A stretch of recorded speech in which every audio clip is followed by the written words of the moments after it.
Yo, what up, guys? This is Donald, aka D-Bot, here at the West Box Score podcast. Thank you so much for listening and downloading to our show. Before we get started, I'd like to ask that if you please could follow us on Twitter and Instagram. We're at the West Box Score. Sonny Hermano is going to be joining me today. We have a very special guest with us today. This is an NBA special that we're doing.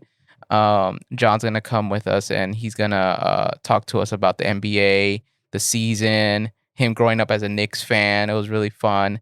We're going to geek out. This is the geek out session for the NBA nerds in us. But yeah, follow Sonny Hermano. He's at the Fox Crate on Twitter and Instagram, at the Fox Crate.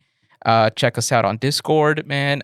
If you love this episode, I would highly encourage you join our Discord so we could chop it up some more, and you could like kind of hang with us outside of the pod and get to know us. And we'd love to get to know you too. So again, like, there's 2 million podcasts out there, 48 million episodes, and you chose to hit play on ours. So we really, really appreciate that you took the time to do that, man. So definitely check us out on Discord so you could chop it up with us outside the podcast. You know, we do these little things called the score sessions. It's like a post-game type of thing where we just go in on different topics, you know, anything from sports to life.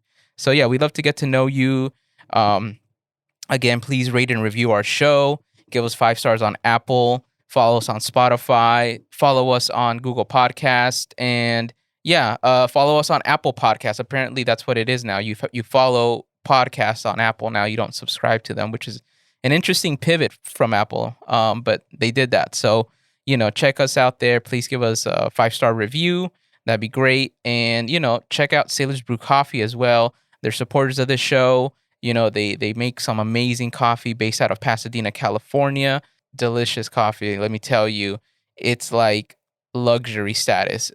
If you're into that stuff, like, I would highly recommend. If you use the code on our description, you support the show.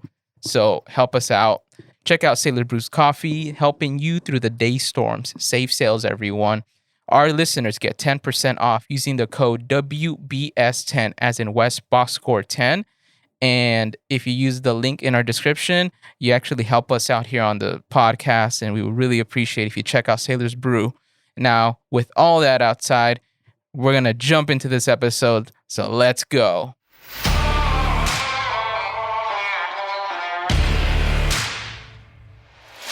Yo, what's going on, guys? Yo, we got Sonny Hermano in the house. Been a while since he's been here. Waiting. Yeah, man, it's been a minute. Been waiting for this one. Special episode. We teased it last time. Teased it. It's been at least a year in the making, if not longer. For sure. Yeah, we got Mr. John Skolaroff on the show with us. What's up, John? Welcome to the pod. Sonny Donald, good to be here. Good to be here. Long time, first time. In true New York fashion. Yeah. There you go. So just to give the listeners a little bit of background on, you know, because sometimes they think we just pull random dudes off the street. You know, we got Clipper Pablo, who you know through some Slack messaging. Yeah. Clipper Pablo has been on the podcast before. Of course, we're missing our fearless leader, Alex, on the pod right now. He doesn't bring too many of the NBA hot takes, but he brings plenty of hot takes just for all sports in general. Yeah. So we're missing him today. But today we got somebody from the East Coast. Yeah. You know, Donald, I want you to kind of remind John why you guys, and I say you guys because it was you and Alex who started this pod initially. Yeah. Remind John and the listeners as to why you guys felt the need to call this podcast the West Box Score. I believe there's a premise for this podcast that John needs to know about before we go further. Yeah. So please. Yeah. So basically, we felt that being from LA, you know, people tend to think that LA sports culture seems to be very casual, you know, just you know, we got beaches, we got all this stuff here, like, you know, so it always feels like we always felt like, you know, there's a lot of us out here who really follow Dodgers, Lakers, whatnot. And there always tends to be like an East Coast bias, obviously, towards everything. So we felt let's get into this. Yeah, we felt like, you know what, like, we're gonna name this show the West Box Score, because we're talking about the box score, which is the you know, the stats, everything that obviously every sport has. But we're gonna put the word West on it for the West Coast. So that's what we always felt like, and we seem really proud of that. So John, what say you first of all? Couple hot takes. Yeah, first of all, tell us real quickly because you're now in Minnesota. Yeah. You were born. So I grew up just north of the Bronx, so I'm also a proud Yankee fan, a sad Knicks fan. I grew up a Jets fan, but I actually haven't really paid attention to the NFL much for the last few years for a variety of reasons. You know, I don't know if you all want to get into that, but it's actually kind of depressing because historically speaking, most people that are Yankees fans are Giants fans because Giants used to play in Yankee Stadium, right? And if you're a Mets fan, you're a Jets fan because the Jets played in Shea Stadium. Right. For whatever reason, was like, oh, I'm a Yankees fan. I'm also going to root for these terrible football teams. At least the Giants have won some titles in my lifetime. The Jets, the Jets. But I'll just, So I moved to Minnesota. My wife's from out here, so we moved out a few years ago to be close to her family. I'll just say rebuttal. Two quick things. Yeah. One, I think all of us can agree, and any sensible person can agree. It's the Miami, the Florida people that are the fair weather fans. It's like West Coast. I got nothing but love for the West Coast. I don't have like the hatred for the Lakers. Like I'll leave that for Boston. I don't care about the Clippers because they're irrelevant. Sorry, Pablo. And then whatever. Like I said, I don't really pay attention to the NFL, but y'all just got football teams back in LA, so that doesn't really count. I agree. I'm not a Rams fan. That's a shouts to Alex and D-Bot. I mean, D-Bot, to his credit, has been a San Diego Charger fan before he was an LA fan. Yeah. But Alex over here flip-flopping between teams all of a sudden. But anyways. I guess the Chargers are they're a legit West Coast team, and that's cool. But the other thing I'll say, I just want to get this clear, right? Because this is an opinion I've had for many years. There is no East Coast bias in sports. And I can tell you 100% definitively why there's no East Coast bias in sports.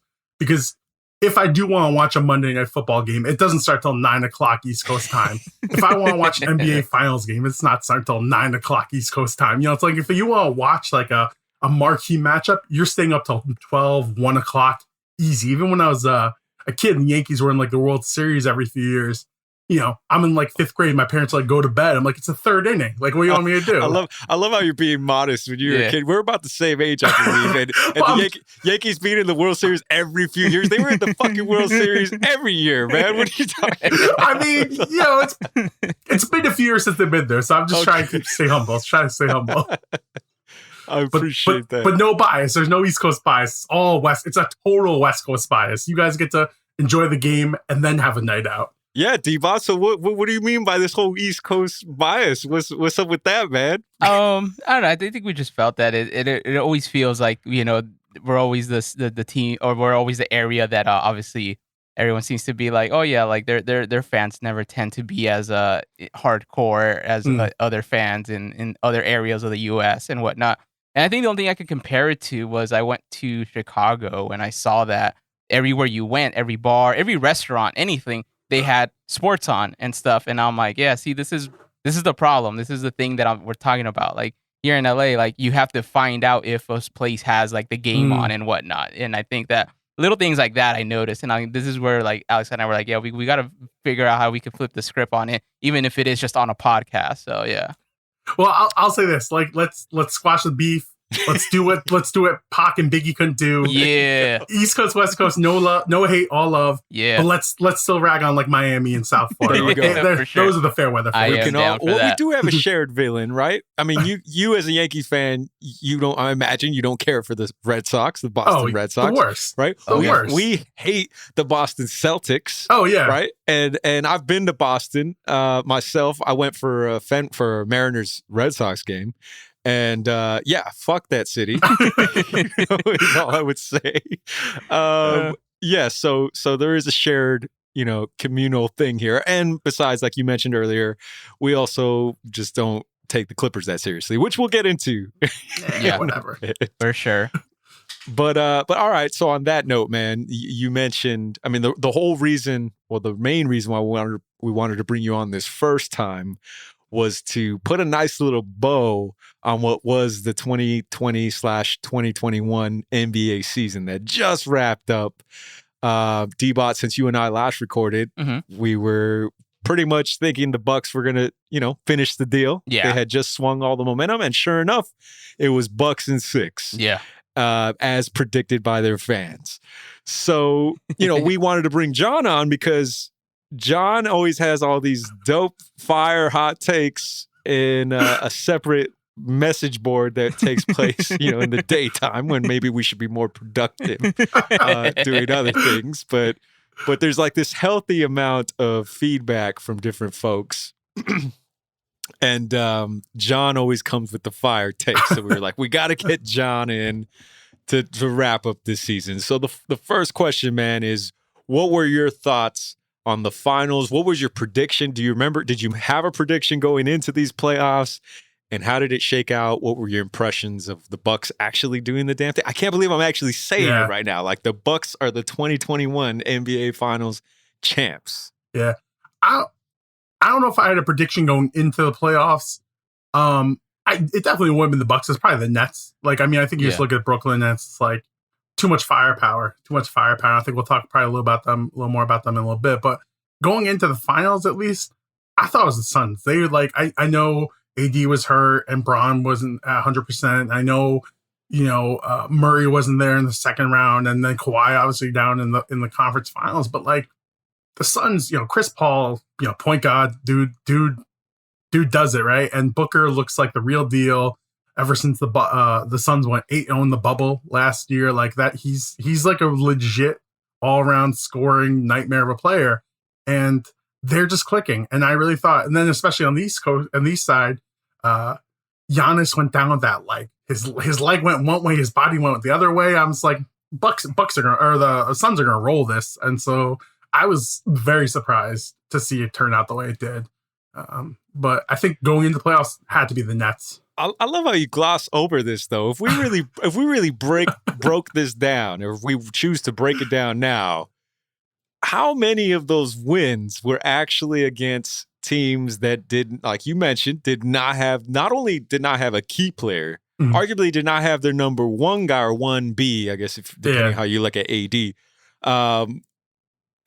Like including the finals wins that they got, which were against a Giannis-less Bucks.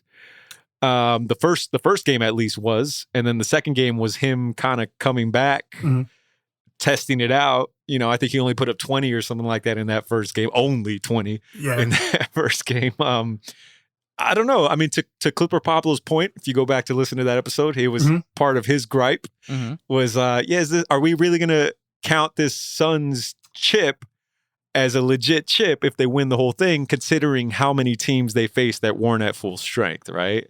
Yeah. Injuries happen every year. And there were a lot. There were a lot and a lot of key injuries. Absolutely. There's no, but if you want to start getting nitpicky, like I'm not going to make this argument. And, but I think a lot of people will look at the bubble last year and what a weird season that was. And, a lot of people want to put an asterisk on the Lakers, right? Because it's such an unusual title, right? And I'm not saying that. I think it's legit. Like what those guys had to endure, the mental anguish, like in isolation, like, yep. That's absurd. See, so then you're on my side. You're on my side where the asterisk does belong to accentuate that this was the toughest 100%, title. This is 100%. The toughest title one could win. 100%. In fact, we're all clowning, rightfully so, on Pandemic P last year, right? Yeah. Because he wasn't getting it done. And then that's the first thing he was talking about. I think a lot of people with, some compassion or some idea of like, yeah, all right, maybe there's some legitimacy, but he got thrashed. But then you look at what he did this year in the postseason without Kawhi, like he showed up. He balled. And I think you look at him alone, his difference between last season and this season, it's like that right there is an indicator that the bubble really was like harsh. Tough. And so the fact that LeBron and AD and them endured, like, they were a super talented team and it was weird, but it's a challenge. And I think likewise this year, condensed schedule, shortened off season, a lot of, most of the season they're playing still in front of empty arenas.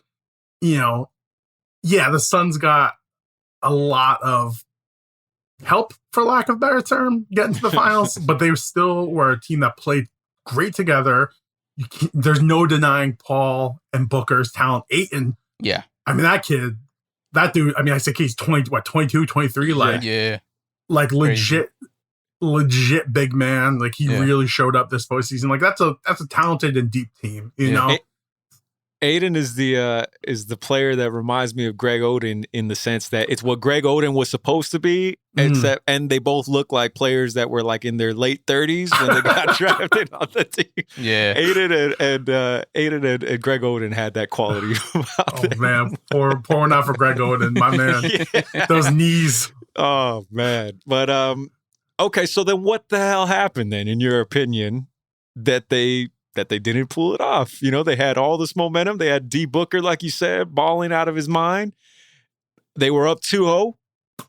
I mean, when Giannis drops 50, what are you going to do? And when Giannis hits 16 free throws or whatever, he hit that final game, like, what are you going to do? Like, the dude, I one of the most affable athletes in pro sports, that dude, all the love for Giannis. And he showed, like, I mean, talk about showing up, all the Kendrick Perkins nonsense. If Kendrick, I assume Kendrick subscribes to the West Box Score, and that speaks directly to you, Perk.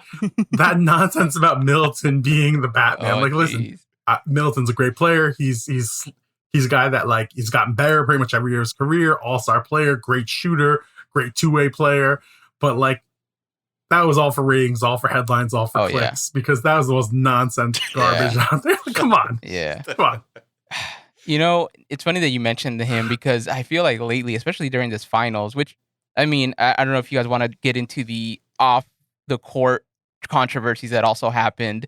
Oh, but, sure. Yeah, we're all here for it. But, like, you know, Perkins was one of those where I felt like a lot of those takes, I could tell they're, like, super fabricated. Like he's trying to create this persona or whatever character that, of course, all modeled after Stephen A., where you put on a show for the camera. And it feels weird, you know? It's kind of like, I don't know. Like, I just feel like there's certain people that could pull it off, and I just don't think he's one of them. I feel to me, this is to me, it wasn't him trying to pull off anything. This was Perk being Perk. Like, I remember Perk the player.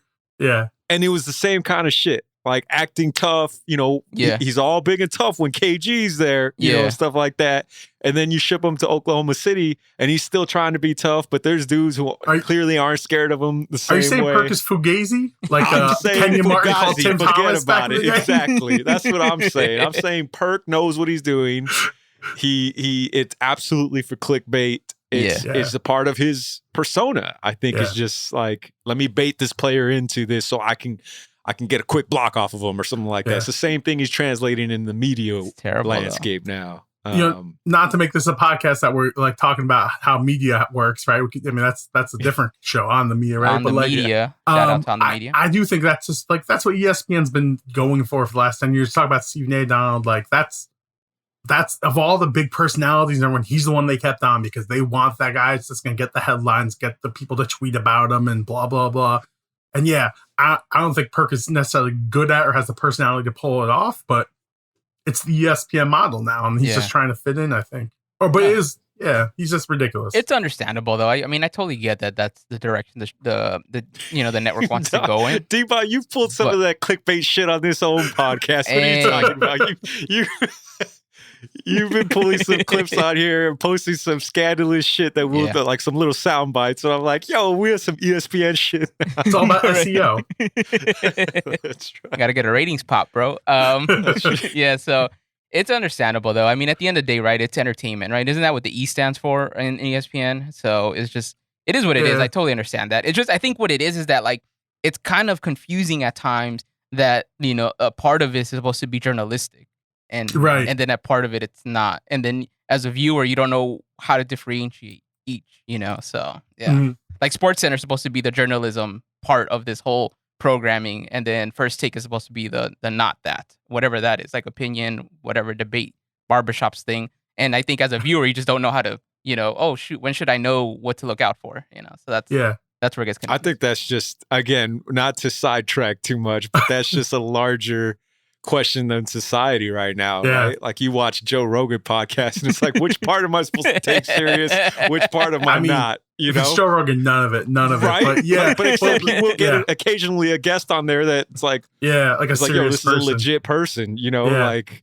So that's what I mean. That's just the culture that we're in now, where it's not necessarily the company. It's just us as consumers that have dumbed down and allowed this shit to happen. You know what I mean? Like, that's what I put the onus on us. You know, but anyways, lack of media literacy. Exactly. Sorry to sidebar all this with the ESPN trash talk, but there we go.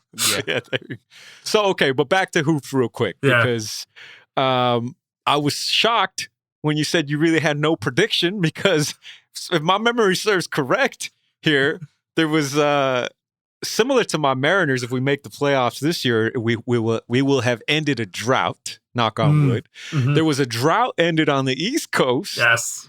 And your Knicks specifically were part of that drought. And so they did the damn thing. Not only did they sneak, it's not like they snuck in as an 8 seed. Number 4. Number 4. Home court advantage. Yeah. And you're telling me you did not bet the house?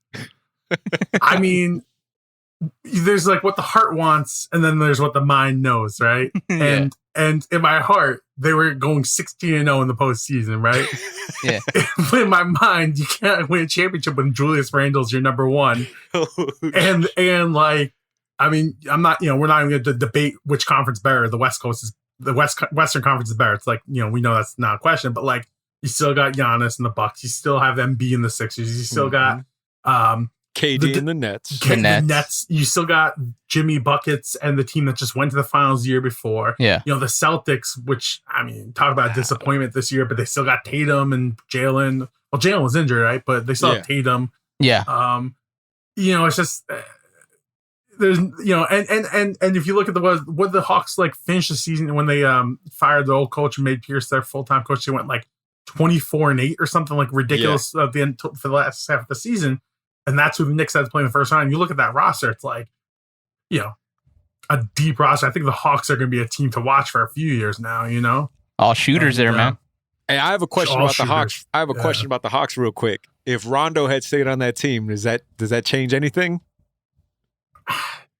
I mean, I think they could have used a little more defense, and that's what he's supposed to be, more of like a lockdown defender, more a one-on-one defender, but I don't think so. I mean, Bucks Hawks series went 5, right?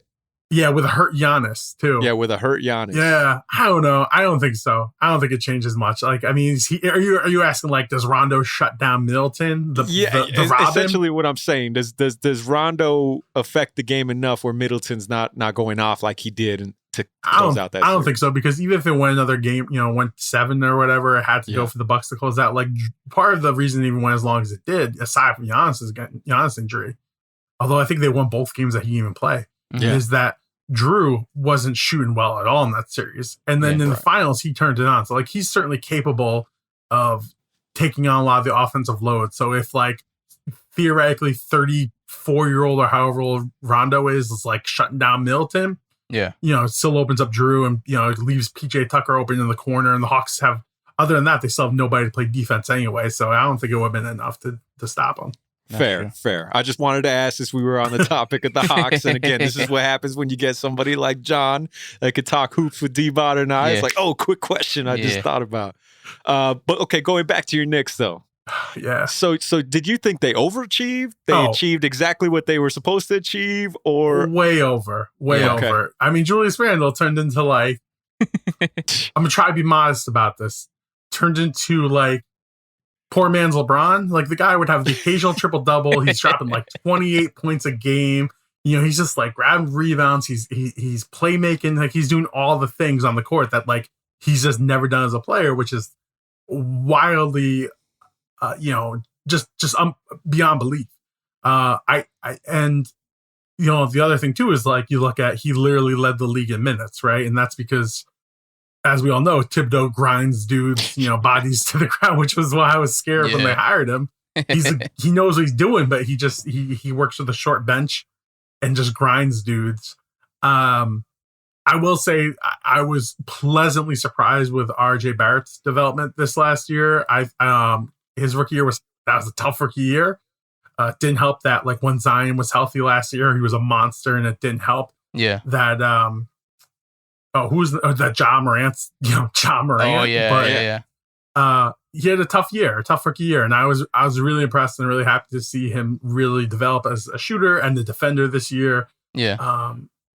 But again, it's like, you got Randall's year 1. Like, you're not gonna. Yeah. Who led the league in minutes in this compressed season? Like, his body had to just like be worn out at that point. Oh, for sure, man. I think didn't he get an award? Wasn't it? What was the award? I think most improved. Most improved player. Yeah, which makes sense. Yeah. Imagine a team. I think we joked about this on our forum or group chat. Yeah. Imagine a team that had Randall, Ingram, Right.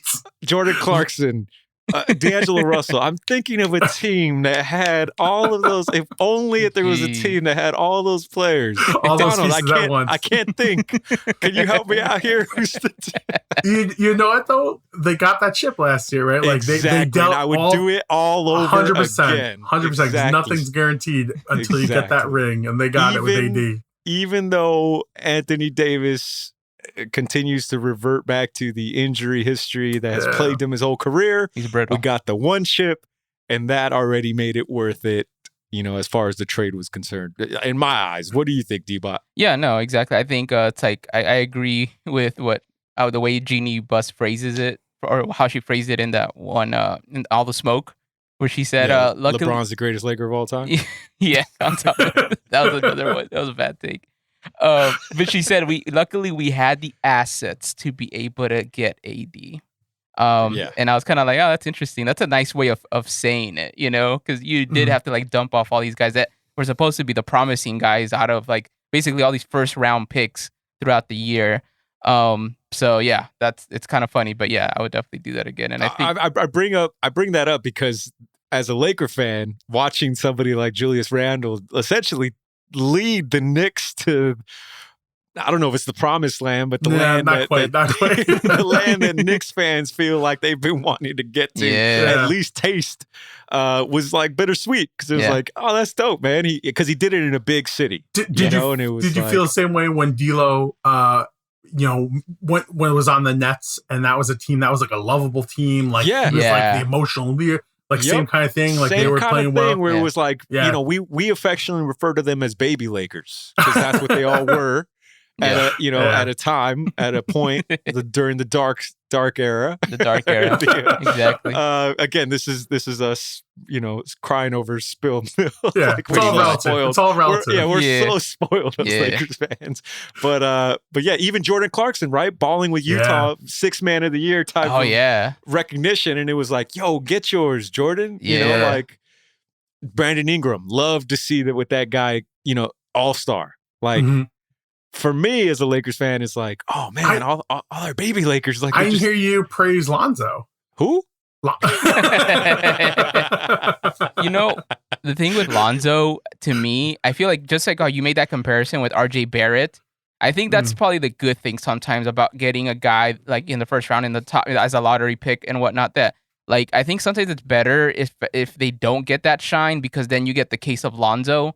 I think Lonzo to me was a huge product of just all this hype and all this like kind of like a lot more expectation than what he could really handle to do. Like it's not in his capacity to be able to do that. And I think that I think it hindered him for sure.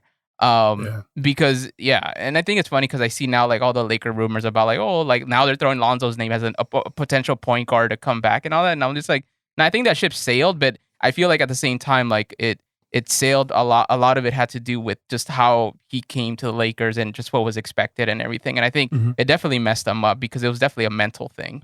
I'll say for LaMelo's sake, and I'll call him LaMelo because there's only one Melo. Yeah, that's like, how I feel about that too. Don't give me that. He's Melo. He's not Melo. Yeah. He's LaMelo. I think I think like you guys, you got your team you root for, you got your players that you really adore, but like you still appreciate good basketball, fun basketball. You watch, you can turn on a game and it doesn't matter who's playing. Like you want to see good players, right?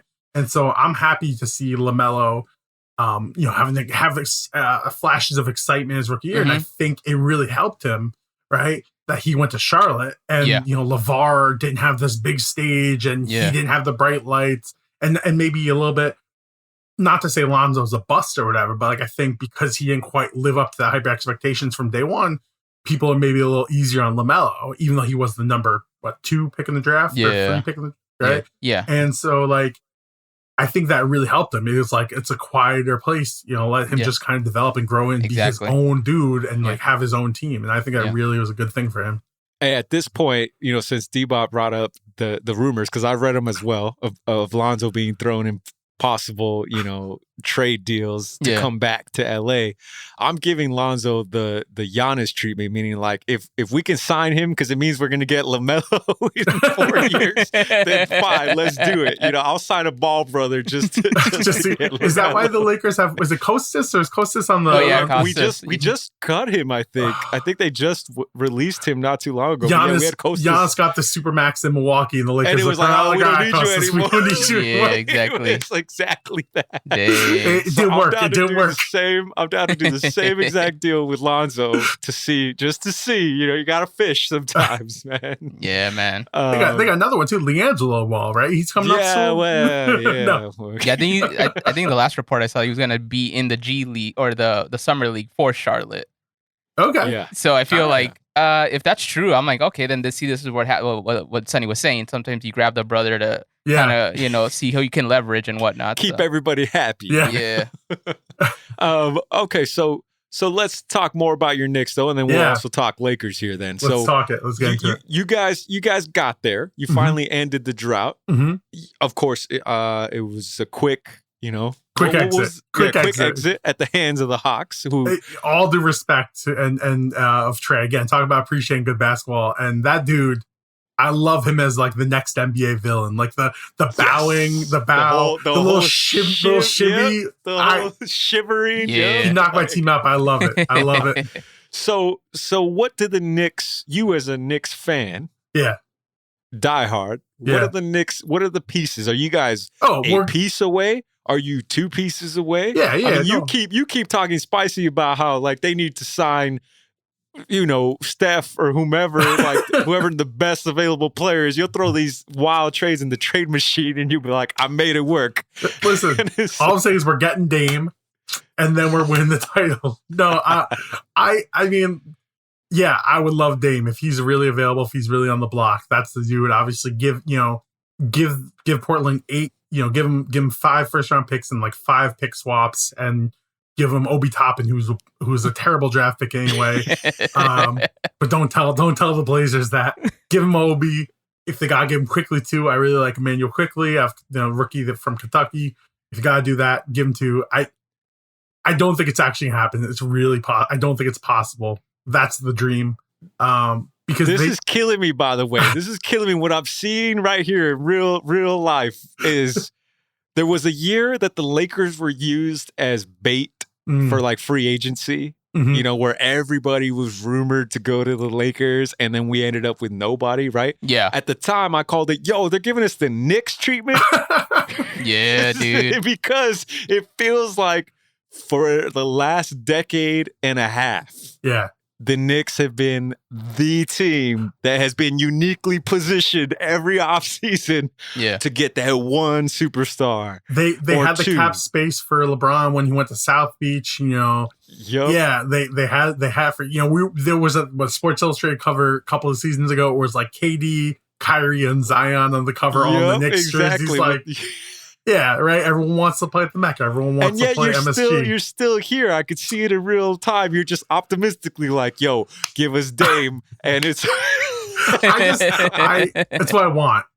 I've been burned too many times to know it's not going to happen, though. Yeah. I think, a guy can dream, right? A guy can dream, but I don't think it's possible. And it's a bare bones free agent market, right? Like, this is a tough year. Like, if anything is going to happen, it's going to have to be through trade, right? Dame's the big ticket out there, whether or not he's actually going to be available. I mean, Kawhi, right, can opt out, but then you what the Nets did with KD, sign him, let him, rehab for a year at $40 million or $35 million or whatever it is, right? Yeah. Which, I mean, you do it, right? Like if he wants to, yeah. Like you gotta take that deal, right? If you're the Clippers, yeah. I mean, if you're anyone, right? I mean, there's like maybe 5 teams that don't want to clear $30 something million for Kawhi, right? But like 20 something other teams would do that in a heartbeat, right? Like if the Knicks, if he said, "I'm coming to New York, sign me," they'd sign it. Like, I mean, I don't necessarily know if that's the best idea, but like they would do it in a heartbeat, Yeah. So okay. Know. Let's say the Blazers come out here and they say, "Look, Chauncey has reconciled. He's all set. He's staying in Portland. where do the Knicks go from there? You just run it back? You just I think they just do. There's not really like they need a playmaker, right? And I think you're not like a JJ Redick away from no, they need like a real point guard. And personally, I'm not a big fan of Derrick Rose for allegations, I'll say, right? Like but he loves Thibodeau and Thibodeau loves him, and he played well for them. Yeah. Even if they got like I don't know, who would you say is the best young point guard in the league right now? Young point guard. That's like that's available? You mean no, like I'm saying like who's the guy? Like if you need to start be Luka. It's gotta be Luka, right? Yeah. Okay. Is he a point? Yeah, sure, right. So like even if the Knicks got Luka today, right? They're not contending because like again, I love Randall, but like he's not that dude. Barrett, I love his development. He's not there yet, right? Okay. Like this is a team that, if you get even like that guy today, it's not happening, right? Even if they got Dame today, it's not happening. And unfortunately, there's not a lot of other players. Like even if they could swing a deal for Dame, like there's no number 2 guy to get that would be available, and they wouldn't have the assets to go get that number 2 guy. Right. So it's just like I think they just got to run it back, let RJ continue to develop. Hope that Obi Toppin proves me wrong and actually like can do something in the NBA, not just be like their Instagram hype guy. Like they love featuring Obi Toppin on social media, like oh look how great draft pick, because they know like Halliburton was like picked like 5 picks later and they actually needed a point guard. I got a deal for you. Who says no? Obi Toppin for Kyle Kuzma. Who says no? I don't know. Does the Kardashian he's dating want to live in New York? Is he dating a Kardashian now? I don't know. No. I don't know. Maybe, I don't know. I had a question. How does it? I'm assuming you're out there probably talking to a lot of Knicks fans, even in like maybe online and stuff, or friends and whatnot, family. Does it affect the whole Nets being the way they were constructed? Like, does it affect you guys? Not just as fans, but just like how do you see the front office trying to, reconcile like, oh dude, we gotta like do something here? Or do you think they're like the Knicks have their own course that they're just gonna stick to? So I think 2 things. One, I think like Lakers fans can appreciate, we look at the Nets like the Clippers, right? And obviously the Knicks, which is wild to me because the Knicks don't have the success. Because the Knicks don't no, totally. But New York's a Knicks town, right? And like I mean the Nets play in the Meadowlands in Jersey, which is literally a swamp, forever. And like, it's like, oh, the Nets, like you're like a little brother or whatever, like go away. Like, it's like, we don't care about you. I think obviously the success of the Nets now and the fact that they have KD, Harden, and Kyrie, like will definitely change some minds. But I think more to answer your question, like some Knicks fans will probably say like, yeah, it's bogus, whatever. Like they built a super team, buying players, whatever. But like, in a heartbeat, if KD and Kyrie wanted to sign with the Knicks that season, every Knicks fan would be for it. No one would have any issue over that team being built the way it's built. If they were wearing blue and orange instead of white and black. But I think just New Yorkers like, or anyone that's from out there, it's like, come on, Nets. Like what I'm saying, like you ain't a New York team. Like it's great, like you're here, but you're not. I mean, relatively speaking, though, I mean the Nets have how many titles? Do they have any? 0. Right? I don't know. They've been to the finals. They went with Kidd and Carter, right? No, Vince wasn't there yet. Vince came. Oh, it was Jefferson. It was Kidd and Jefferson. Mm-hmm. Keith Van Horn was on that squad. Probably Keith Van Horn. Kenyon Martin, I think. Was Kenyon Martin. Yeah, I think you're right. Yeah. Right. So they've been there, and I think they might have like some ABA titles. They have 2 ABA titles, 0 NBA titles. Yeah. Do we count ABA titles? I don't know. I mean, I don't have. I don't, but I also don't like to count the 5 that we got from Minneapolis. So just depends on who you are, I guess. Yeah. So, although I will only count the 5 for Minneapolis whenever I'm talking to a Celtics fan. We're like, fuck you, dude. We got 17 too. But outside of that, I never really like rep, like most Laker fans do. We're like 17, but like, fool, you don't even know. Like, come on, man. That's the thing that annoys me. To Donald's point here, okay, the dichotomy in the relationship is very interesting to me because there's a large faction of Laker fans who hate the Clippers. Mm-hmm. Yeah, I've heard you guys talk about this on the pod. And I can't understand this, man. Yeah. I can't understand it. And the Knicks thing is more geographical. I get that. It's more like... But it's not hate. It's the same thing. It's just like, I don't know. It's just like you're from Jersey, which like I think if you're from New York, like we have disdain for people from Boston. Like Boston, they're the worst. Red Sox, right? But like Jersey, it's like if you're a New Yorker, Jersey's like I'm saying, like a little sibling. It's like you're there. All right, so I'll put it this way. I don't know if, I mean, this probably actually won't help the West Coast people, but for people listening to the podcast, I know you got subscribers worldwide. Yeah, all worldwide, like, baby. Yeah. Like, it's like I moved to Minnesota. Like I said, my wife's from out here. There's this thing like Minnesota and Wisconsin have it, right? Where it's like, I mean, granted, Bucks just won a title and the Packers, this is not from a sports perspective, because clearly Wisconsin wins in the sports between the Bucks now and the Packers. Packers always did. But like, if you look at the state that with like a better education system, the state with like better job opportunities, the state with like better economy, it's like hands down, it's like Minnesota does better than what say Wisconsin. Yeah. Except beer and cheese. Beer and cheese. Yeah.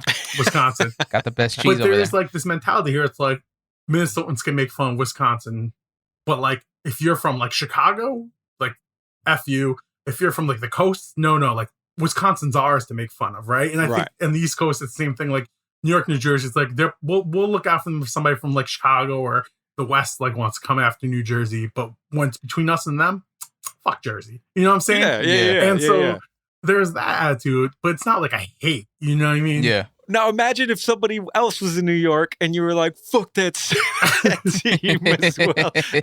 And not only that, let's just pretend it was the Yankees, because I maintain the Lakers are the Yankees of the NBA. Yeah. Right? That, let's just say the Yankees, there was a new, let's say, the Mets is a bad example though, because they're in a different conference. Or different, and different that's league, why it's tough to make, different league, in the National League, American League. Whereas in our situation with the Clippers, not only are they in the same conference, they're in the same division. Yeah. Right? They're in the same building. Yeah. Yeah. But that's what's weird to me, is that's like, how can you hate on this team that is not even close to the level of success and has never been a rivalry? Up until the first time I remember just kind of looking a little bit sideways at the Clippers as a fan was the year Kobe almost went there. Let me ask, because obviously I wasn't there. Like, you guys lived it. Was that actually true, or was that just like media blowing it up? Was that no? It was true, because at the time, and as we were talking about media, this was still where Sports Center was more journalistic than it was, what it is today in that sense. But also, I would rely on the LA Times still and stuff like that to read rumors, and it would come up often in the LA Times, in the paper. It was like Kobe's flirting or seriously considering the Clippers, and it was like, oh shit, like for real. And then the whole Elgin Baylor connect, because at the time Elgin Baylor was running, running the Clippers, and it was like, yo, and we no longer had Jerry West out here to keep Kobe. So in my mind as a fan, Jerry went to Memphis, right? Or I guess Vancouver. He was with the Grizzlies, right? Yeah, he was with the Grizzlies. Yeah. Which shout out to Jerry, who that's how we ended up getting Pau Gasol. A couple of years later, but allegedly. But so at the time, it was absolutely real, because it wasn't working out. I mean, the Lakers, he wanted to do his own thing. Yeah, and he felt burned and tired by the whole Shaq saga. And I think he was just kind of like, all right, like, I'm going to go out here it don't matter. Clearly, he probably wanted to stay in LA for the reasons with his family being rooted here. And it made sense at the time. So all the dots were legit connecting to like, yo, this is legit. Like, he actually might go to the Clippers. It wasn't some like random doing on a podcast being like, yeah, Dame's coming to the Knicks. It wasn't like that. Exactly. No, it wasn't like that yet. So that was the first time that I remember looking at the Clippers like as a threat. Yeah. Where it was like, yo, they're legit coming for our best player. Yeah. Like, not just our best player, our guy. Like, we just defended this dude through some like crazy shenanigans and, all this stuff. And now he's about to up and leave to go play for who? Yeah. I think for New York, like the Yankees Mets thing is comparable. Like, yeah, they're not the same conference, same division or whatever. That's like different leagues, like you said. But the Nets, like I said, it's like Jersey. Like, like whatever jersey you clown on Jersey, and now Brooklyn's like a legit good team. The Mets will forever be the team in my eyes. At least I think a lot of New Yorkers' eyes that are like, with the exception of 1986 and 1969, like they're the team that are not the Yankees that play the Yankee sport in New York. Like, I mean, you talk about like the titles thing, right? Like, because that's the difference between like the Yankees and the Knicks, right? Whereas the Yankees have those 27 championships to back it up. And so like you look at the Mets, and I remember back in 2000, we had the Subway Series World Series, and it's like, oh, you're here? Oh, cool. Cute, and the Yankees won in like 5 games, and it was like, it's like a courtesy game, right? I love that series. I love that series. The roided Roger Clemens versus the roided Mike Piazza. Listen, is any of that confirmed? Is any of this confirmed? Did he throw a sharp, broken bat at Mike Piazza? Yes or no? Yeah, that's probably roid rage. Yeah, for his defense, probably saying it's roid rage is better.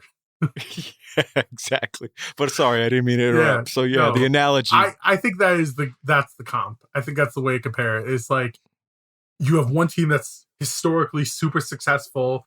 Everyone in the city loves them. And you got the other team that like it's niche. It's like, a smaller following. Like every few years they'll be competitive, but like they're not really going to win a title or whatever. Like, I mean, like even when the Clippers got Kawhi and PG, it's like no one actually thinks that they were going to win a title last year or this year, right? Like, the media, the quote unquote, the media, right? Did right? They were the hot pick. They were the ones that were like best two-way. Mm-hmm. You not only do you have one of the best two-way, you have 2 of the best two-way players. In Kawhi and Paul George. And I'm like, First of all, I thought that the Kawhi run was overrated, in my opinion. In Toronto, yes. Wait, real quick, go for it. Talking about Giannis. Talking about the Sun. You were talking about the Suns trip to the finals, right? Right. You want to talk about like Kawhi, like, all right, so he beat Giannis like 3 years ago, who was like obviously good, but he wasn't like peak Giannis yet. Right. He beat the Sixers on literally the luckiest bounce in NBA history. Right? Yeah. And then he beats the Warriors with no, like, Clay's hurt for no most KD. of the series, no KD. Like, I mean, like, so again, and I will not take anything away from that Toronto team. Yeah. But like, if you're gonna say this year that the Suns run to the finals wasn't legitimate, like, all right, then take away Kawhi's chip from I agree. Years ago. So I agree. It's just one of those things. It's like shit happens. I think I agree, and that's a fair point. But I'm on that same side where again, revisionist history is everything, right? Like we tend, the longer we get removed from something that actually happened, the more we remember it a different way. Yeah. Right? All we look at is that Kawhi led the Raptors to the title. Yeah. Sure, technically he did, but if you remember exactly how he did it, not all championships are the same, is what I'm saying. Yeah. Yeah. I guess, I mean, we really want to get in this.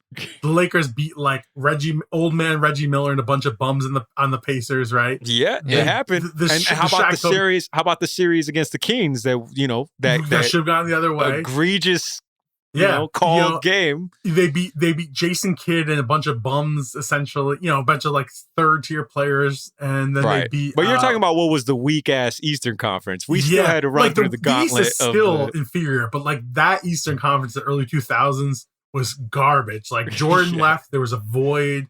The Knicks were not, like, Ewing was gone. Like the Knicks, the team, the only team that, like, one of the few teams that gave the Bulls a real run, right? Like they were garbage at the point. Obviously, Shaq went west, so the Magic were pretty trash. Like there wasn't a lot of stiff competition, and the Kobe Shaq Lakers. And I'm not sitting here like taking anything away from, but to the point of like not every championship is to create equal.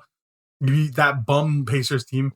You beat that bum Nets team. And then how about the Sixers? Put some respect. AI, like pulling everything he had, every punch he had, and like dragging that. Like, you want to talk about, like, people talk about the teams that Bron played with, like, especially early in his career, and how it was like him and a bunch of trash. Yeah. Some of my buddies, the few that were not Knicks fans growing up. Oh, you're about to disrespect Eric Snow. I can feel it coming. Larry Hughes, Eric Snow, old man Antonio McDyess, Samuel Dallenberg.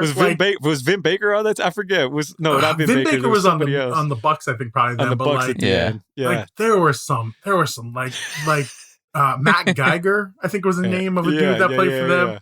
I mean, Hall of Fame coach though. Hall of Fame coach. Listen, Allen Iverson. Talking about practice. Pound for pound, Allen Iverson's the greatest basketball player of any time. Dude is maybe 6 feet tall, 170 pounds soaking wet, and he dragged that busted team to the finals and did everything he could all the time. And while the media, talk about media, right? Well, the entire world outside Philly hated him because he was like a thug or quote unquote all this other nonsense, coded bullshit that people would say, right? Yeah. And that dude, I mean, I'm not going to AI love that tangent, but the point is, the Lakers beat up some whack teams. Well, yeah, he's the reason.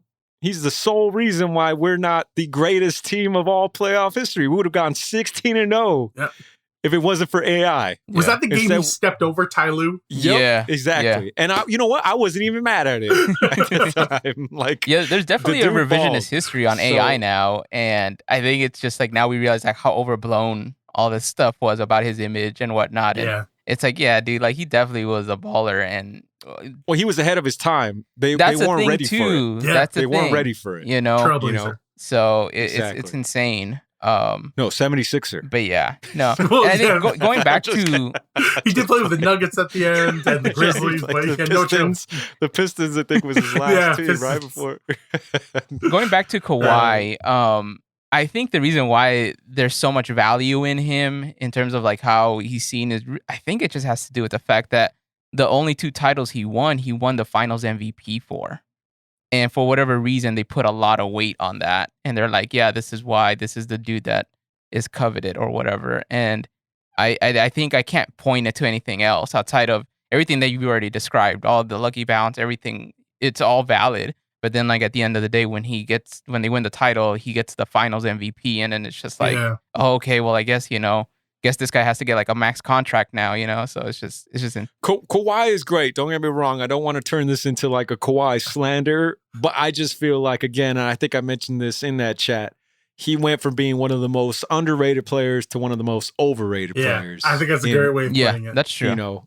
Yeah. And so that's where I stand. But since you broached the topic, I do want to ask, because I feel like as hoop fans, we have to ask this.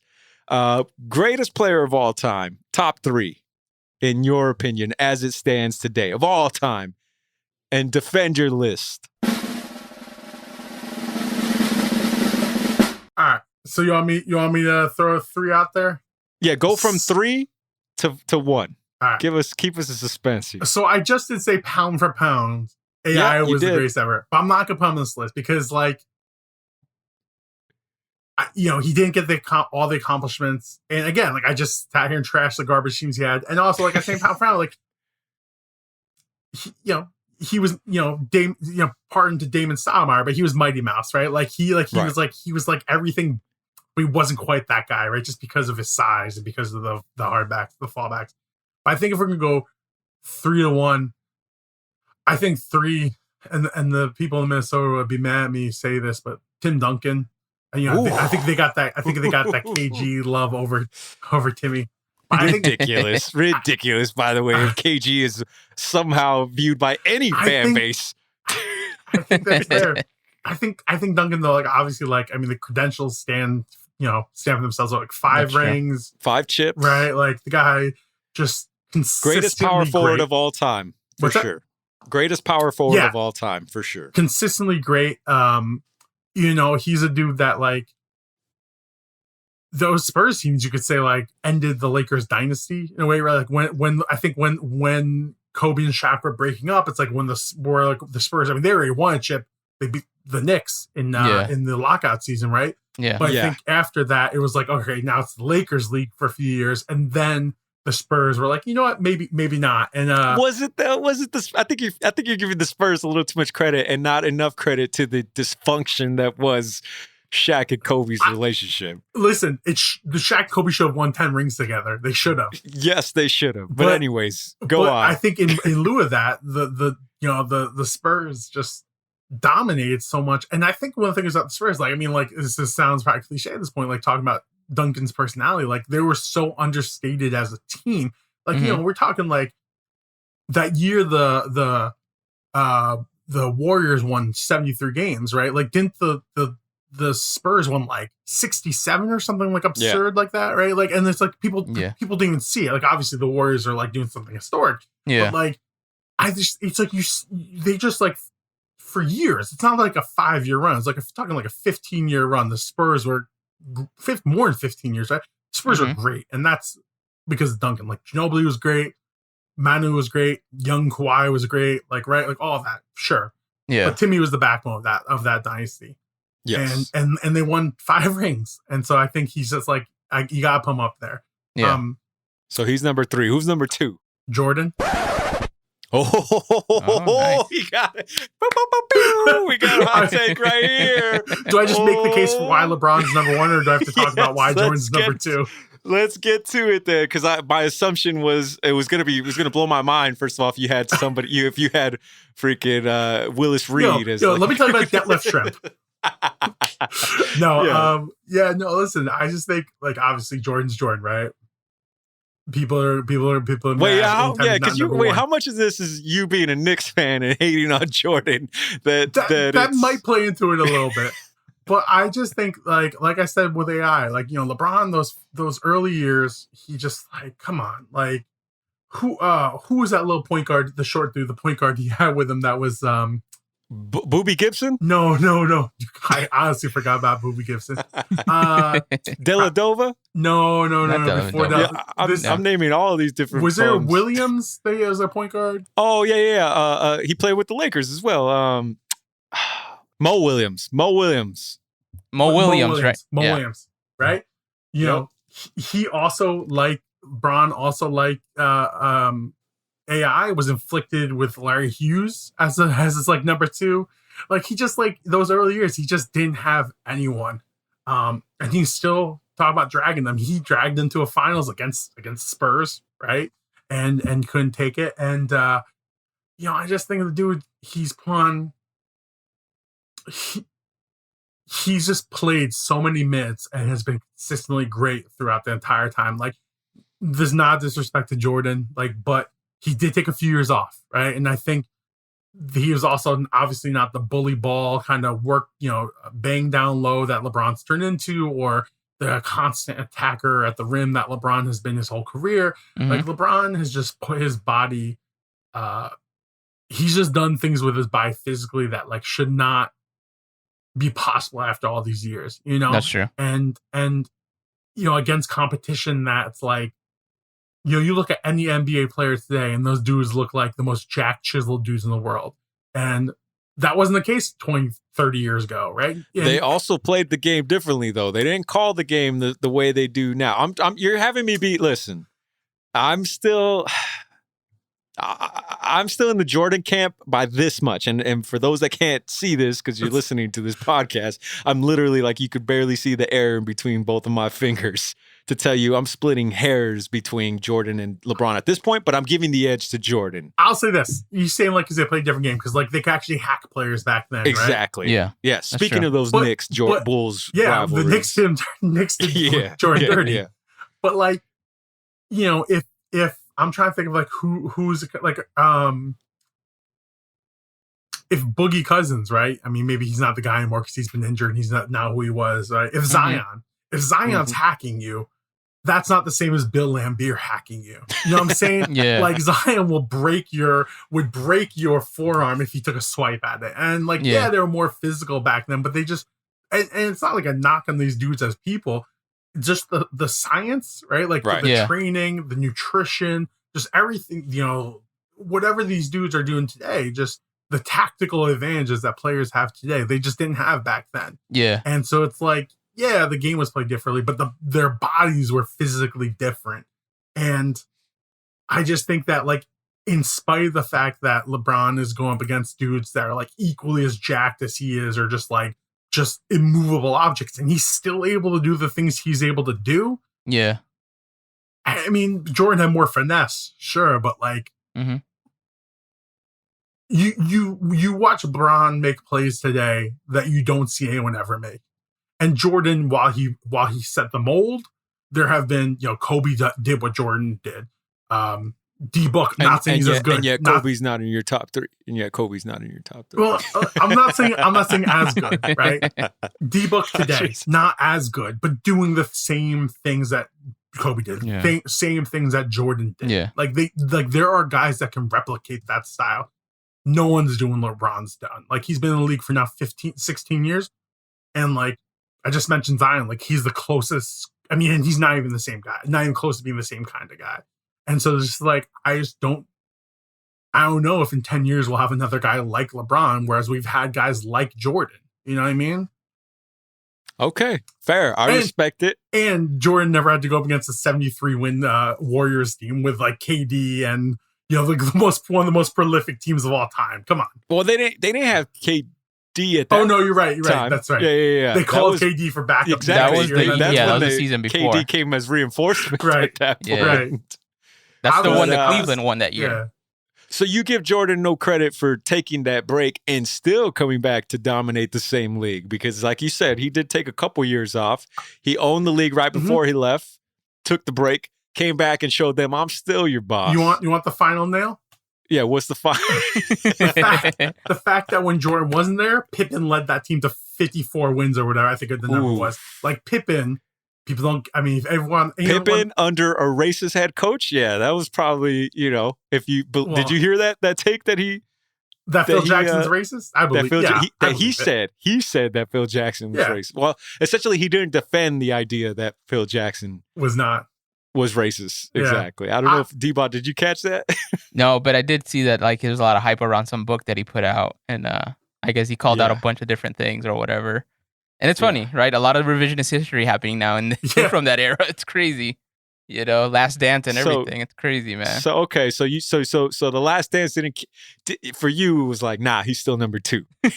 All Last Dance did for me was remind me how great Scottie Pippen was. You know, and like of course, like D Wade was great, and like and Bosh, and like he had a great trio in Miami. And obviously, he's got AD right now. Like Bron, you know, it was only his first 8 years of ever in the league he played with trash. But like when Jordan left, the Bulls were still super competitive. When LeBron leaves a team, coaches get fired. You know what I mean? That's true. And so also to your point, and I've made this argument before, how many coaches has LeBron had versus how many coaches did MJ have when they were successful, right? Like MJ only had Phil and Doug Collins get him to the finals. LeBron's taken like 4 different head coaches. Remember, maybe 5? Mike Brown was a 60-win coach. Right? Exactly. Like, I mean, you know, Ty Lue, David Blatt was competitive with LeBron. Exactly. I mean, exactly. Yeah. So D-Bot, what's your list nowadays? I think we might have talked about this once, but your top 3. Do you have a 3-2-1 that rivals John's or? It's not too different. And I mean, definitely. I mean, I think the only thing is I would swap Kobe for LeBron. But then that's probably my Lakers bias kicking in. But I do. Wait, time out. Wait. So you're saying Kobe is number 1? No, I haven't even said the rankings yet. I'm just saying I would swap those 2 out in terms of the players. My bad. But I'm about to give you the ranking. Okay.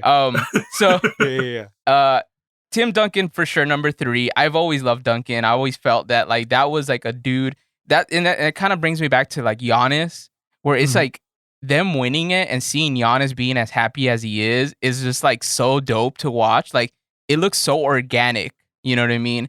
And I feel like that's what Duncan kind of represented to me whenever he would win. It was like this organic dude who just loved playing it. No ego, didn't have a media company, wasn't all that, you know, just loved playing basketball and he did well. Yeah, but at least Giannis has a personality. Tim Duncan had no personality. Exactly. Because again, there's no social media either. And at the same time, it's just 2 different guys. But I'm talking about on the court and just kind of like seeing what they do when they're on the court. But yeah, Tim Duncan for sure, number 3.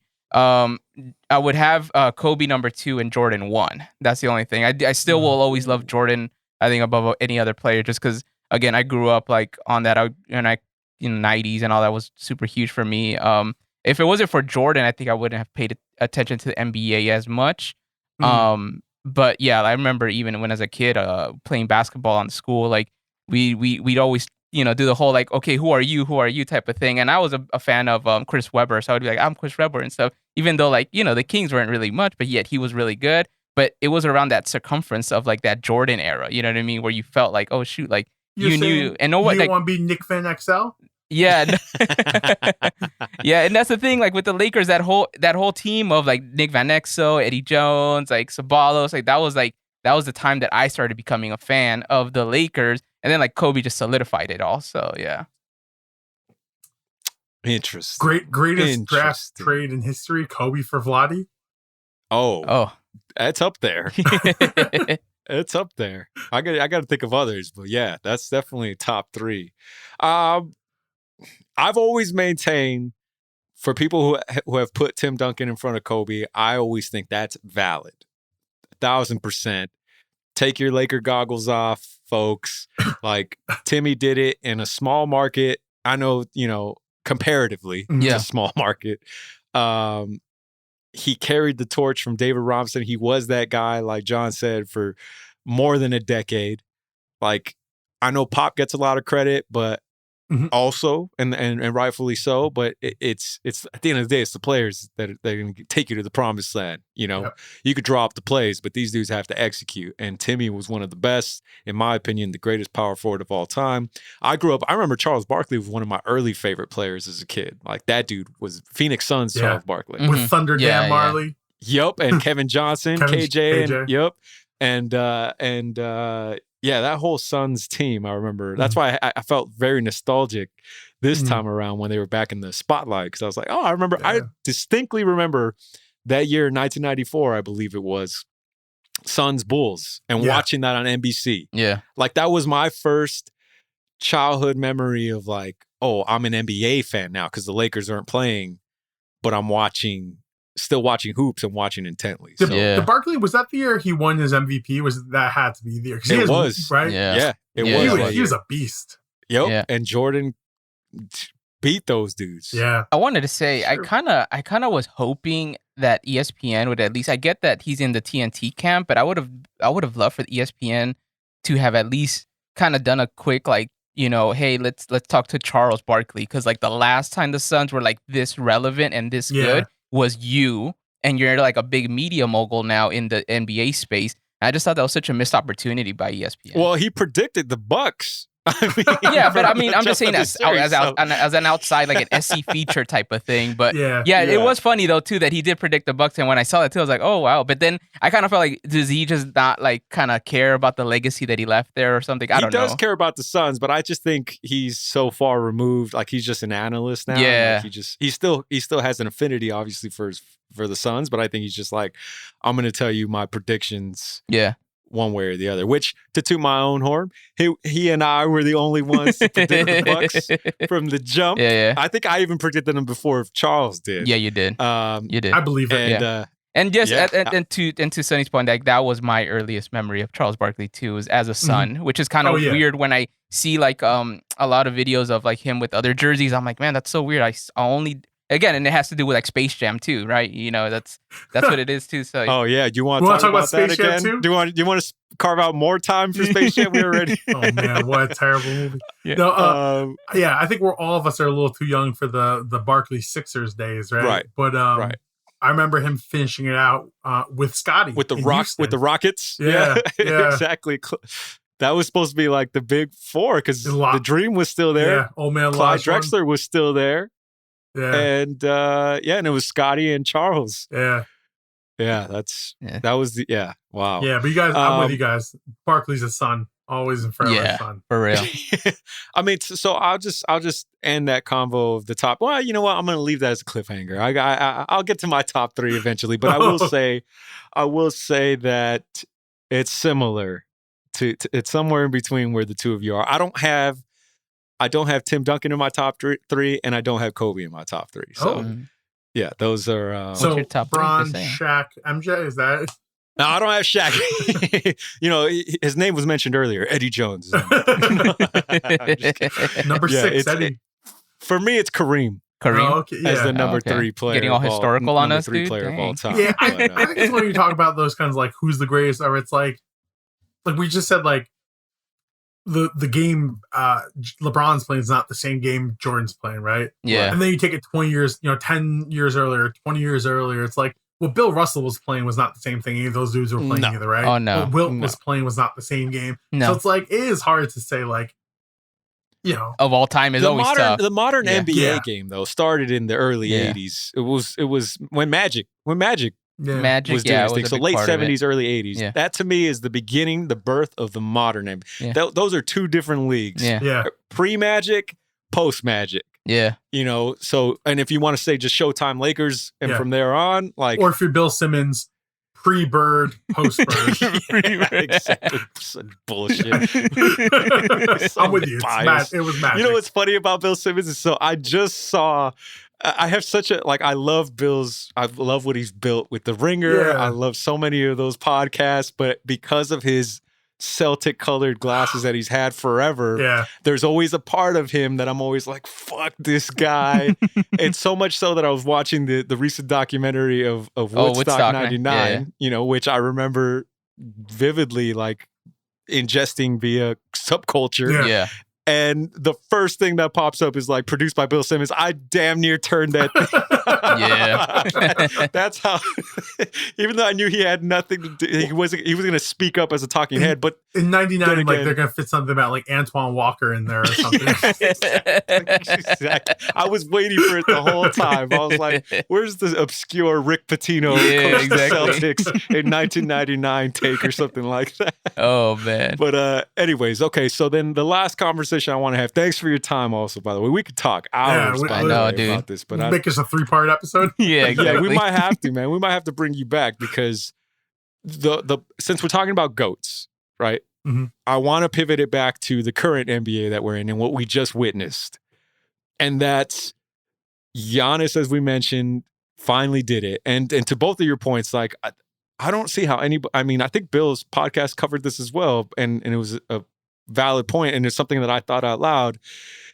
You can't hate this dude. No. Like, he's charismatic.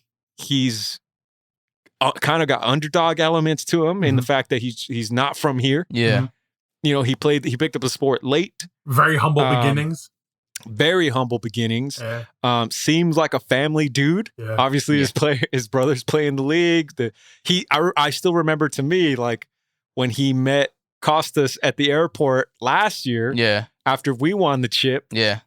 And he was like celebrating his brother, like, yo, you just won the title. Like, he was giving him like a ceremony, like if Costas was like our starting center or something. Yeah, exactly. You know, and it's like, dude, you know your brother didn't scratch a minute in this freaking series, right? Yeah. Like, but that didn't matter to him. Yeah, no, it didn't. And to me, it was like, dude, you're just happy for him, man. I love this guy, man. He seems like a dude who's like legitimately like a good dude. Yeah. Right. I mean, and not just sports, like any celebrity, right? Like that's such a rare thing, I think. Yeah. And he just seems so genuine.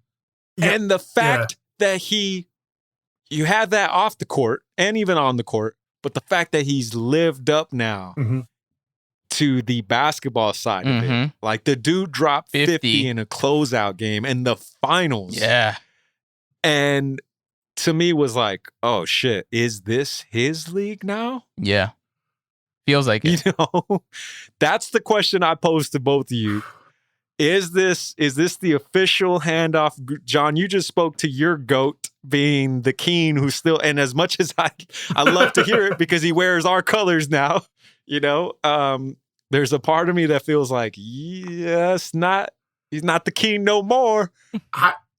First of all, we gotta make sure to mention Giannis going through the drive-through with both trophies. Ordered not 49, not 51, but 50 chicken nuggets. 50 chicken nuggets. I love him. Yeah. And I say that all to say, like, I'm not sure it's his league. I think next year is gonna be tough. And we talked about, like, we started this kind of off by talking about like all the injuries, right? Yeah. And now it's still, I think, a pretty short off season, but it's not like what was last year. And the games won't be compressed, like, right? And I think we're going to see some healthier teams, you know, out west. If LeBron and AD are healthy, like there's still LeBron and AD. If you know the Warriors are really back to full health and Clay is back, and you know, I'm legitimately scared to see what the Warriors do because they have Wiseman and they have 2 top 10 picks, right? I think in the number 7 pick and I think like number 10 or something like that in this draft. they could, or something like that. 2 lottery Yeah, one picks. of them was Minnesota's pick, right? Yeah, one Minnesota picks, Yeah. but 2 lottery picks. They could easily package those 2 picks and Wiseman and get like a legit another star to go with, Clay and Curry and Draymond's, still productive. So they could be a scary team. Mhm. Luka, we talk about like he's just getting better. Maybe that's a team that makes a big move. It gets a big splash this offseason. You can't count Cuban out, right? Like Of course. out west, like I'm sure teams I forget about, like Zion. Well, wouldn't surprise anyone if Zion takes the next step, right? Yeah. And so I think the West is just like so loaded. And now at East, you got the Nets. They have now had like a part of a season playing together, a part of a postseason. Assuming they're all healthy, just endless firepower. You got. I think people can't count out the Heat. They flamed out early in the postseason, but like the Lakers, they had that super short off season, and maybe they make a big move there. Pat Riley loves moves. They can reload and do something big. Yeah. The Sixers still have Embiid, and for now Simmons. Maybe they move Simmons for Dame. Like that would be a team that would immediately become like a big threat. Crazy.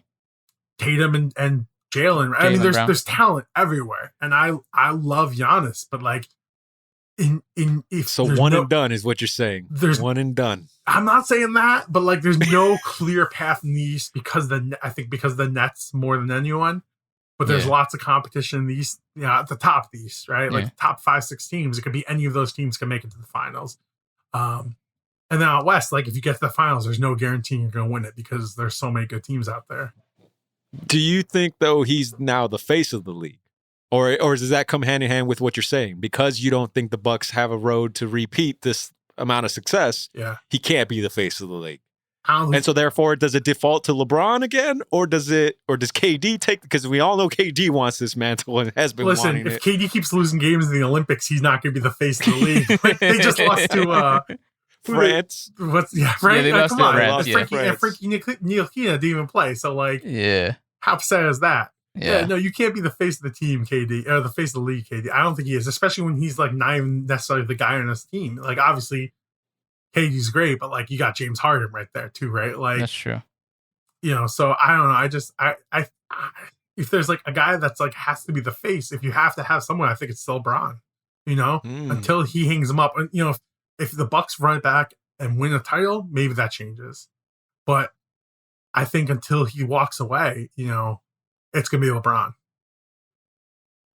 The D-Bot, what do you think, man? As far as Giannis goes, I agree with John. I don't think it is his league. I would love to say it's his league because he's such a charismatic guy and just everything that Sonny pointed out, like lovable dude. Like that's the kind of guy that, if you had kids, it's like a good example to be like, yeah, this is a great, like if your the kid anti-Charles Barkley is kind of like pretty much anti-Michael Jordan. Was it yeah, there you go. Who was it, Sheryl Crow, who said that her kid saw Giannis play and now Giannis is his favorite player, so she's a Bucks fan because of her son and because of Giannis's example. And then you think about it, like, that's like that Ken Griffey Jr. effect right there, man. This dude making people random kids and boys and girls Bucks fans. Yeah, dude. And you see that and you're just like, man, like that guy, he definitely deserves to be the guy that gets the crazy conversations going on First Take and all that. But unfortunately, they're not. I mean, even right now that they won this title, I feel like they barely kind of talked about the Bucks like that. They kind of made it seem like, all right, cool, they won it, awesome, like we're happy for Giannis. But I guess because there's no controversy or whatever, like he doesn't bring the drama that LeBron brings or whatever.